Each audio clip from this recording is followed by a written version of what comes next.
What's good, everybody? Welcome back to the channel and another episode of the Burnley FC career mode here on FIFA 18. We're starting off on deadline day, and you can see we did make a signing on deadline day. We signed Ademilson from the J League from Gamboa Osaka.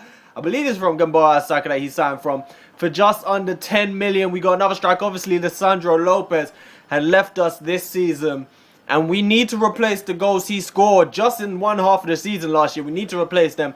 Belfodil is obviously signed. We have Bamford. But I just don't feel like...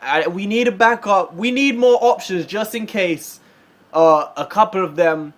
Just in case Bamford and Belfodil don't get the job done. Belfodil has looked active in his first few games. He's been getting in positions. The finishes just haven't been there so far. And you can see later on in deadline day, we did make another signing. 15 million signing Pau Lopez from Espanyol. You saw in the last episode, we sold Tom Heaton to Arsenal for just under 19 million. And I thought this is the guy. I did say I had someone in mind who I wanted, who I thought I could get. And that's because he had a release clause of 19 million, I think. We didn't activate the release clause. We just negotiated with them. We got him for 15 million. And our third signing on deadline day, Joe Ward, for 5.3 million. So we needed not only a left back, but we need a lot of positions basically.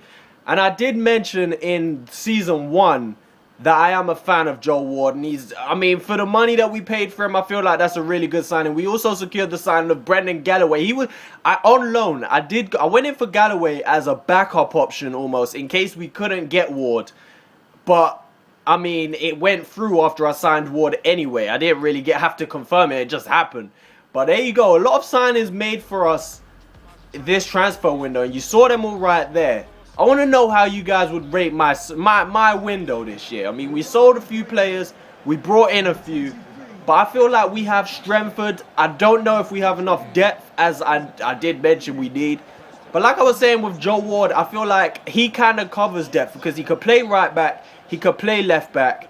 He could probably, like I did say last season, he could probably play and fit in defensive midfield if I really want him to. And same as centre-back, he could probably fill in there as well. I like him. He's got 5-star weak foot, I believe. Well, he should do, or maybe even 4-star weak foot. He's tall, he's strong, he's good technically going forward. Again, he should be. I don't even know his stats or nothing like that. But I'm happy with that signing for just 5 million. Cover a few positions, because obviously Brady, we have at left back. Other than that, we don't have another left back. Right back, we have Loughton, who is out for majority of the season, and we have Javier Manquillo. So really, both of those positions were weakened. But we did start off this game against Crystal Palace, and we have 2 quick-fire chances. Scott Sinclair testing the keeper. Wayne Rooney this time shifting it onto his left foot and firing just wide of the post. Wayne Rooney trying to get himself on the score sheet again. But we come forward now as Filip Juricic coming down the right-hand side, making his way into the box. Not too many options, so he decides to fire at goal.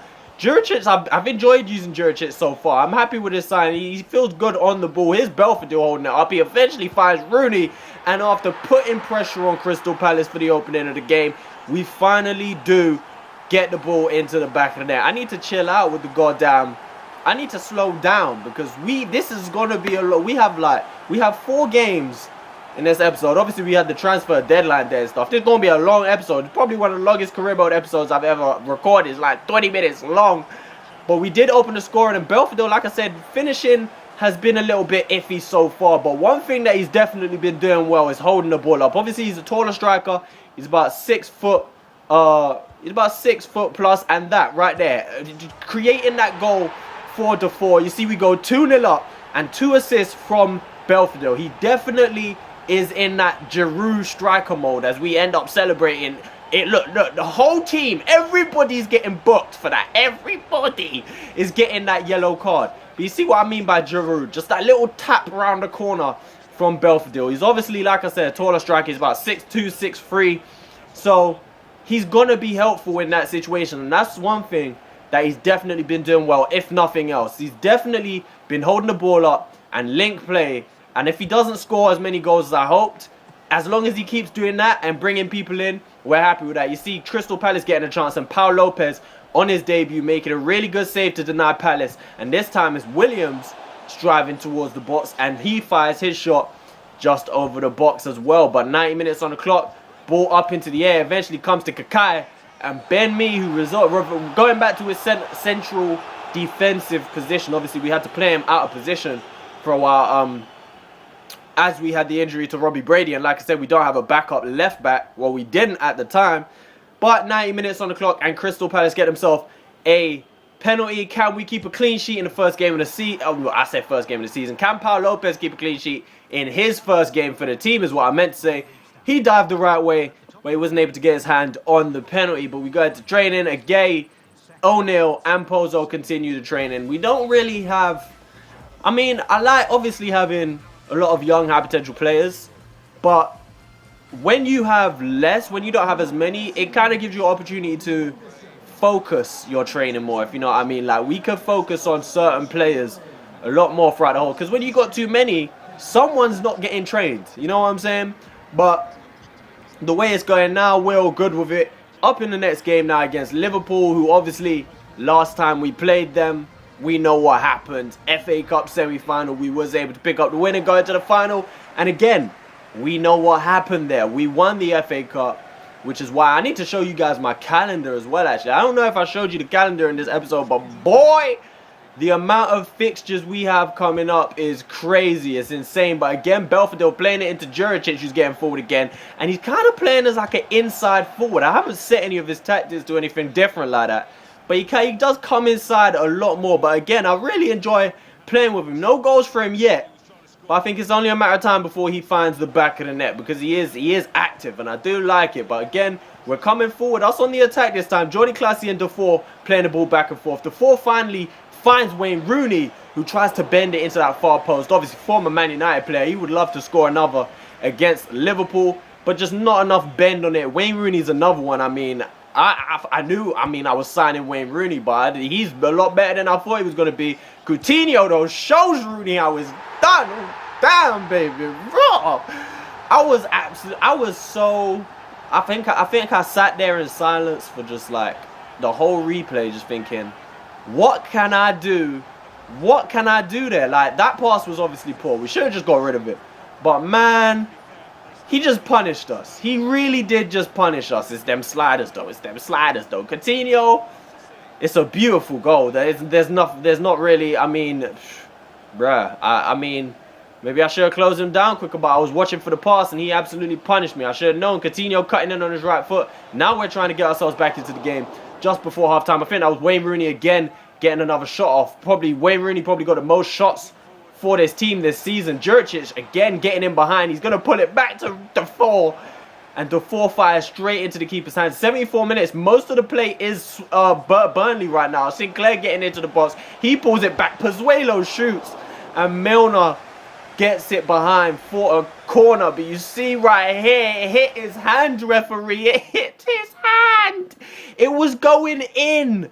And it hit his hand. It's got to be a penalty. But in the end, it didn't matter. Because from the resulting corner, Carlos Zambrano stepped up. Scored his first goal for the club.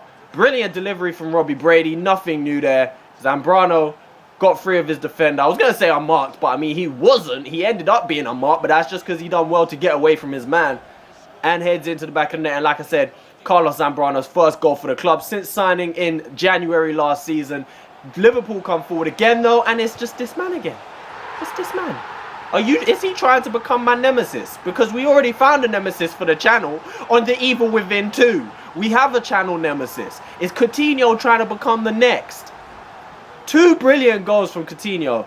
And this one, I mean, he just got away from his man again. It's them sliders again. The marking, Classy just didn't follow him. He just didn't follow Coutinho. But there's nothing you can do about that. Finish, though. 86 minutes. We're coming forward again. Belfodil playing it into Pozuelo. He works it out left to Sinclair. Completely skins his man into the box. Scott Sinclair puts it away right after Liverpool got themselves back into the lead pretty much. We pretty much came down and straight over the other side. Scott Sinclair got around his man and he has really been improving recently. Like I said last season, it took him a while to get running with that injury. We signed him on his league debut. He was out for about 3 months. He came back. scored a crucial goal in the FA Cup final. I think he scored a crucial one against Liverpool in the semi-final as well. But you see right here, it's deja vu. We picked up a point against Liverpool there, but Defoe is out for 8 weeks again. The exact same thing happened. I think it was a dislocated shoulder last season as well. Around this time of the season last year, Defoe went out for 8 weeks injured. It impacted us hugely because we missed him so much. And the same's happened again this season. Defoe out for 8 whole weeks. 8 of them things. Fortunately though, we are a little bit more equipped to replace him. We have Pozuelo, we have Pozzo if needed. We have a few players that can slot into that position, but we're playing against Thurn. I don't know where Thurn is from, but I feel like they're French, but they wouldn't be in the Europa League if they were French. I feel like I know this. Well, I definitely know the team, but I can't put my finger on where they're from. I can't remember. It is what it is. Dukoski started. I mean, we made a few changes in this team. You can see we've got a few regulars on the pitch, but there are still a few players that have came in. Obviously, Ben Woodburn, Hendrick is back as the starting lineup, but then you see players like Ben Mee on the field getting a start. It is what it is. Roman Weidenfeller, you see right here, getting a start. He's probably going to play my Europa League fixtures. In for Paul Lopez, getting his debut for Burnley. You see Brandon Galloway there at left back. Ward started at right back. Duritic putting it back to Belfodil though. And his strike again saved by the keeper. Still yet to score his first goal for the team. They didn't sit down completely lightly though in this game. I mean, they mounted a little bit of offense. Mounted a bit of offense. We're working the ball around now. Hendrick into Belfodil. He's going to play it back to Hendrick. And Hendrick puts the ball wide. Huge opportunity for us to get our first win in Europe. Pozuelo sliding it into Juricic. He plays it into Adam Milson, who just came off of the bench. He plays it to Bamford, who just came off the bench. And Patrick Bamford denied by, I think, the keeper first. And then he tipped it onto the post. Adam Milson making his debut here for Burnley. Playing it into Hendrick. And Hendrick forces a save out of the keeper. Favre in goal. They try to put Brett Favre in goal though. Goal for Brett Favre. But we couldn't get a win. That's the second consecutive draw. As Pozuelo walking off, I don't know what Chancellor is trying to talk. We don't need no Chancellors up in here. Get out of my face.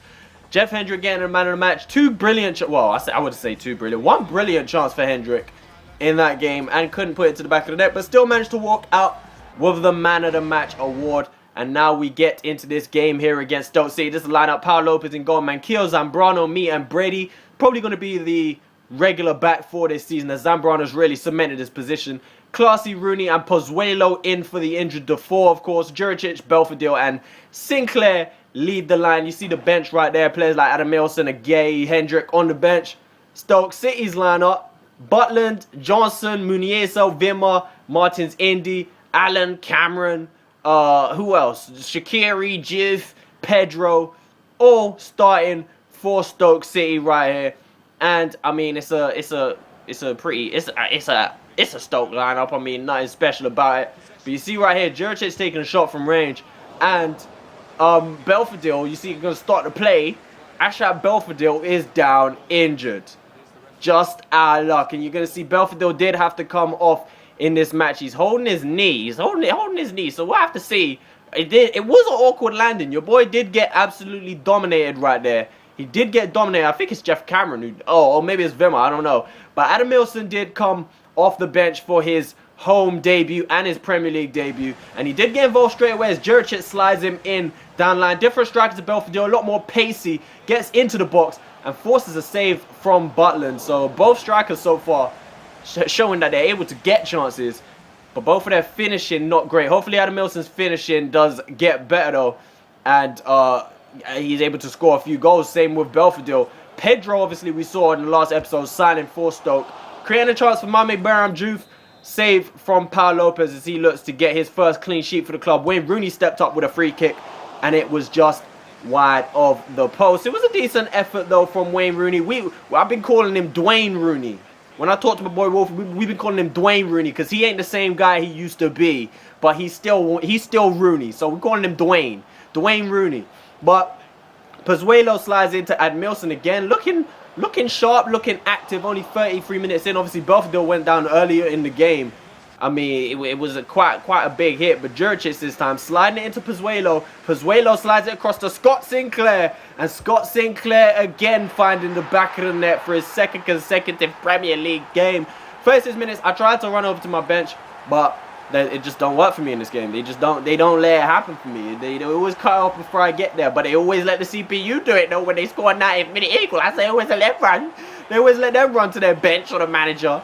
They'll watch the AI celebration for a whole minute before they cut that off. For me, no, they cut that off real quick. But we found the back of the net nonetheless. Scott Sinclair celebrating, saying, yeah, this is me. It's my name. Remember the name.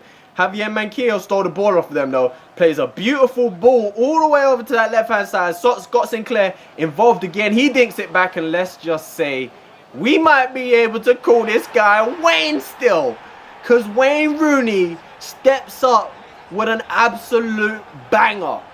Beautiful volley from Wayne, scoring another goal. His third goal for Burnley, is our top scorer so far this season, and he's just doing this. It's just a beautiful goal all round. The ball from Manquillo, the cross back from Sinclair, and the volley from Rooney is filthy. It's Wayne Rooney. It is Wayne Rooney. As much as I love to hate the guy because he played for Man United, obviously he scored so many goals against Arsenal.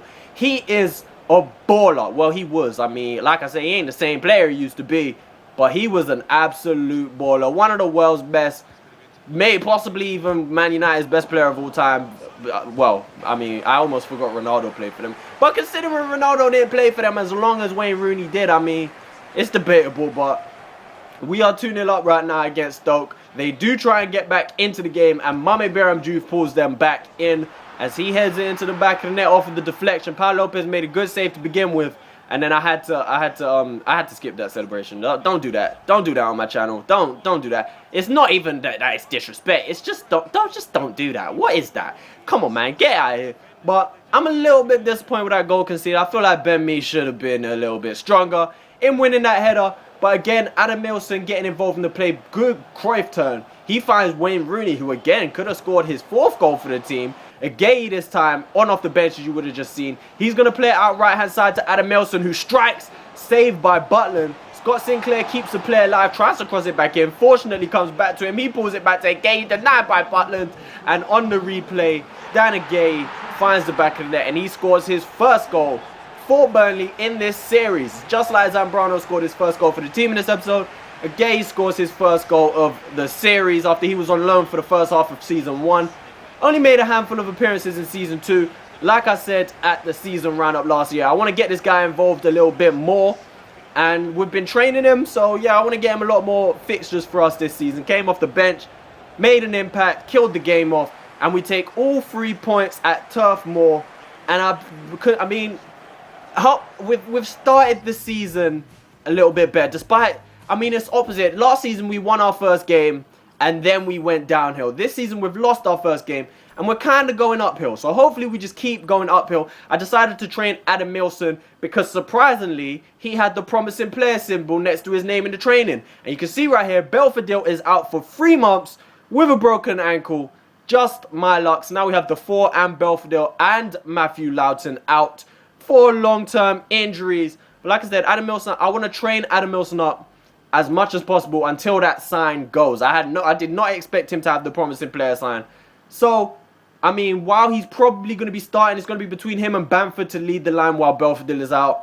I'm going to train Adam Milson and see how it goes. He's been I mean, like I say, he's been active, but the finish has not really been there. We'll give Bamford a chance probably, and we'll see whoever scores the goals, whoever plays better is going to lead the line. So it's up to them. We've also got Wayne Rooney, of course, who could lead the line if we need to. We have Jose Pozo, who could lead the line. He's a little bit small. I don't really want him leading the line, but he can play as a striker in this game. And I don't think we have. Gay could also lead the line. Let me know who you think we should have leading the line with Belfodil out injured. Love you guys. Thank you for watching this episode. It's been longer than the others. Peace.